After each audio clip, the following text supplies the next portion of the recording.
kvartiralarimizni ko'rsatib o'tamiz. Bizdan og'amiz kvartira bo'yicha reklama qilib berdilar. Shuni bir qator sizlarga yoritib boramiz. Endi korpus ozak bo'lib yurganlar videoni oxirigacha ko'rasizlar. Agarda amizak bo'lsalar videomizni o'tiraversanglar ham bo'laveradi. Biz shu narsani oljak bo'lgan odam videoni ko'rib boraveradi-da. Shuning uchun hamma narsasini videomizning minuti ko'p bo'ladi. Shuning uchun ana ko'rib boraverasizlar. Demak, birinchi lokatsiyamizni aytib o'tamiz. Savat Krugdan Do'rga o'tasizlar, Do'rga kelaverishlaringizda yana Yangi O'zbekiston massivi bo'yicha yana o'sha og'amizga murojaat qilib, telefon nomerlari bilan 10 qo'lda bo'ladi. Qo'ldan kelishda.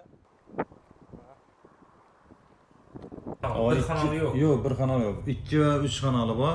2 podezda bo'ladi ekan. Shuni bu yerda bir. Endi meshit tarafga qaragan. Orqasi Yangi O'zbekiston bog'ina. Yangi O'zbekiston bog'i qarasangiz, orqa tomoni Yangi O'zbekiston bog'ina sezona qaram bo'ladi. Bu yana elde tarafı meshit bo'ladi, bu yana yo'l tomon bo'ladi. Shavatning asosiy sentralniy markaziy yo'li bo'ladi. Bular lokatsiya nerda joylashgani ofislari bilan danishdilar. 2 kanalimiz 56/4, 58/4 2 xil bo'ladi. Keyin 3 kanalimiz 75/2 bo'ladi, keyin 78/4 bo'ladi. 4 xil variantda bor. Prezident dasturi bo'yicha hammasi tasdiqlangan. Shu proyekt o'zgarmagan holda balkonlari, koridorlar hammasi etap bo'yicha qilinadi.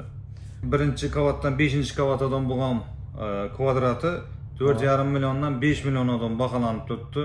Aholiga 2 yildan bo'lib to'lash, barter xizmatlari, mashinalar bo'lsa barter ham qilamiz, ham 2 yil bo'lib to'lash, 20-30% oldindan to'lovni Shavat Milliy bankimizda shotimiz bor, shunga borib to'laydilar. Shu orqali biza shartnoma qilib, reja grafik chiqarib beramiz. 2 yillik 24 oy bo'lib bizning pulini bo'lib to'laydilar. Qonuniy hujjatlarimiz bor, hamma narsa qilingan.